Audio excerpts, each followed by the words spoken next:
Hello, welcome to another edition of Dialogue Denver DA. I'm Harry Cullis, have been for many, many years. I still am.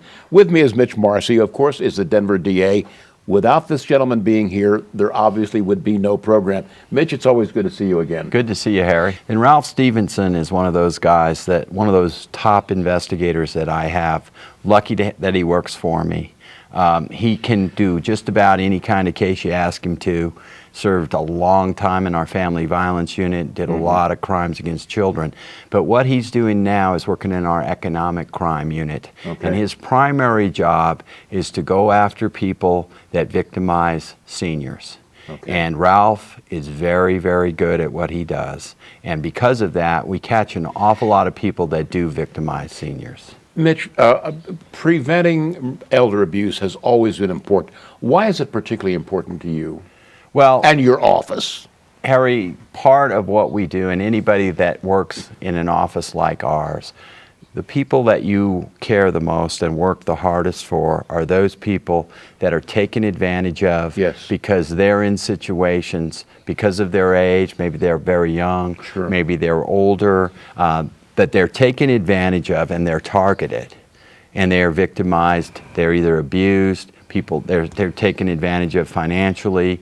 And unfortunately in our society, seniors get isolated and they become a group of people that we see that then fall prey to all kinds of criminals that will take advantage of them. Well, one thing that Ralph can tell you is that if there is somebody communicating with seniors, somebody breaking down that isolation that we see, and that's what our advocates are doing, and they also have an eye and an ear to what is going on with this person, who they can put them in contact with. If it's a criminal situation, then you call Ralph, you call our economic crime unit, that type of thing. But the city attorneys are involved in this also. So if they need other types of services, then the city attorney can be brought into it. So what we're trying to do is confront the situation on a whole lot of different levels. Of course, our concern is the criminal aspect of it, but to have somebody that is communicating with these folks, that's critical, and that's what we've realized in this program. How does this unit help you in your work as a prosecutor? Not you, but your office. Ralph is the hands-on guy. I mean, when we get this information, Ralph puts the cases together, and he can tell you how quickly somebody's nest egg can be gone. When someone's being victimized, and I've seen it where Ralph gets a picture of the person that victimized a senior, maybe at a bank, had the person down at the bank cleaning out their bank account. That picture goes up, we put out a press release, he's got the guy in custody, and sometimes it's just a matter of hours, and we have that perpetrator off the streets. So how does that help me? Well, one, there's not a lot of other elderly victims out there, but two, we're able to then have the person in custody. He puts together such a tight case that we're able to get a conviction, and that person then ends up being held accountable for what they did. Ralph, what are the major types of senior abuse cases that we're seeing today? Well, probably about 60% of the referrals that I get are about family members actually victimizing an at-risk individual. Who are victimizing? Yes. Whether it be a son, a daughter, a grandson, a granddaughter. Is that quite common? It's unfortunately? Unfortunately, it's very common. Yes, sir. Okay. But you mentioned phone scams. That probably does not involve a quote-unquote loved one. What are the major types of abuses we're talking about here? Well, that's one group right there, of course, the family members. We have a lot of the caregivers that are involved in victimizing our at-risk victims. We also have we've seen an increase in travelers that come through town, of course, every spring. The roofers, the driveways, driveways. Okay. We also have groups of what we call gypsies, law enforcement call gypsies, that prey on the elderly through sweetheart scams. What is a sweetheart scam? Well, it's basically when an individual, usually a younger woman, will contact an elderly individual, a gentleman, leaving, say, a King Soopers. It can happen anywhere. They exchange phone numbers. They build a rapport with this individual, and usually it doesn't happen right away. because they put a lot of time in these kinds of crimes. In cultivating them. Exactly. So they cultivate them, and they can take them for hundreds of thousands of dollars over a number of years. Some of the cases that you have heard of or worked on must be literally heartbreaking. They are heartbreaking cases, but I will say, as you can tell talking to Mary, we're passionate about the kind of work we do. You obviously are. I love dealing with the elderly, Harry, Yeah. and I don't Yeah. know why that is. I have Yeah. no training in that, to be honest with you, Yeah. but I'm passionate about my work. So in order to, first of all, make these people accountable, as Mitch said, Yeah. for what they've done, sometimes the cases are, we have cases that I will go out, we have what we call a SWAT team approach for the DA's office. Okay. If I get a referral, if we believe it's an ongoing criminal activity where the victim is, where there's concern about the victim, I'll go out literally within hours. I've made arrests in individuals where literally within a 24-hour period, I was able to recover $47,000 cash from the suspect. Really? So we stop the bleeding. We try to, get the money back, because that's what's so important to these individuals. Yeah. They don't have the ability to go out at 80 years old and get a job and recoup the losses that we see in this. That's right. So it's very important to do whatever we can to stop the bleeding immediately for these individuals.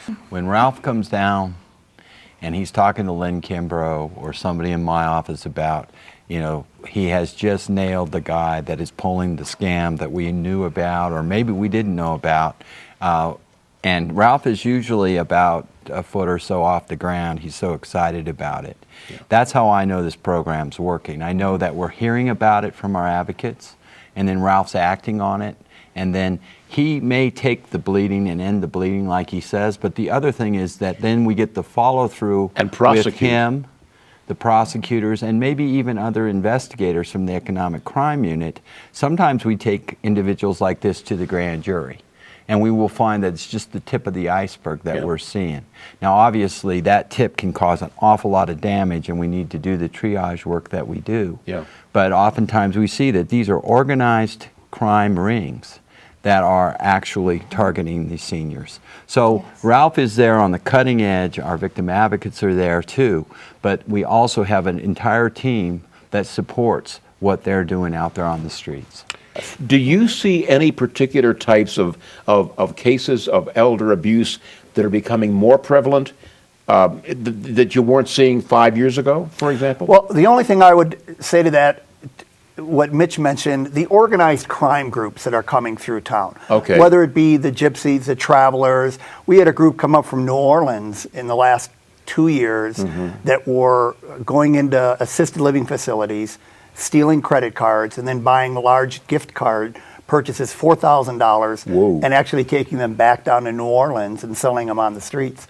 The losses in the Denver metro area were close to $500,000. Now, this was, again, an organized group that targeted the Denver metro area and assisted living facilities in the Denver metro area from Colorado Springs to Fort Collins. What if I, as just an individual, know somebody, a senior, that I think may be the victim or is about to become the victim? What can I do? Well, that's a great question. And I really believe that our community needs to look out for these elderly folks that could be victimized. A simple answer would be to call our intake division.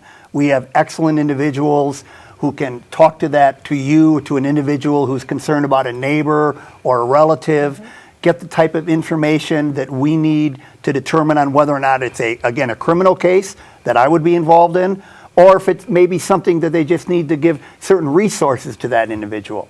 But the eyes and ears of the community, I believe, need to be out there looking after our elderly. Do you ever work with people who honestly do not feel that they've been a victim? Absolutely. Really? Absolutely. That surprises me. Why would they not? Well, we talk about embarrassment. What would be some other reasons they would say, oh no, I'm really not a victim? Why would they not acknowledge that they're a victim? Right now, when I go out to a case and let's say I have to arrest a family member, and that's the only caretaker for this elderly person, and the elderly person has dementia.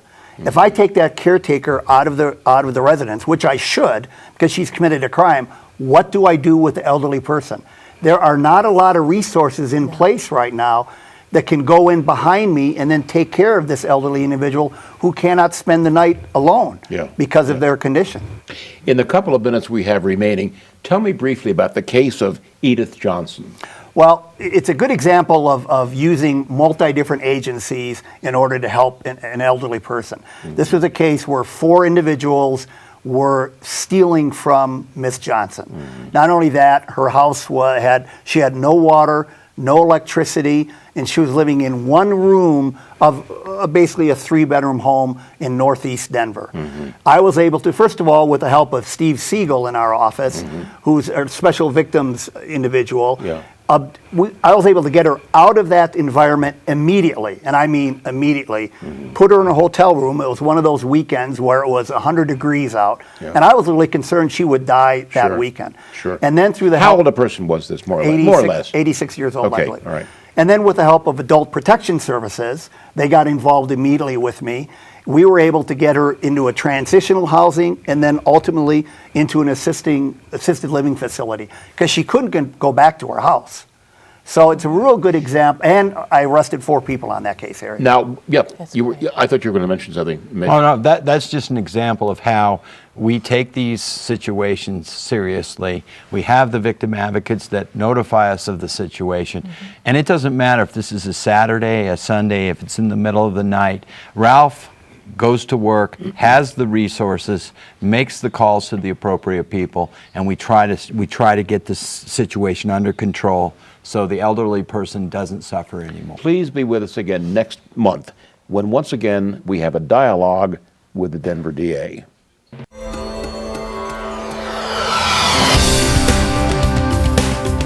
Denver 8 TV, your city, your source.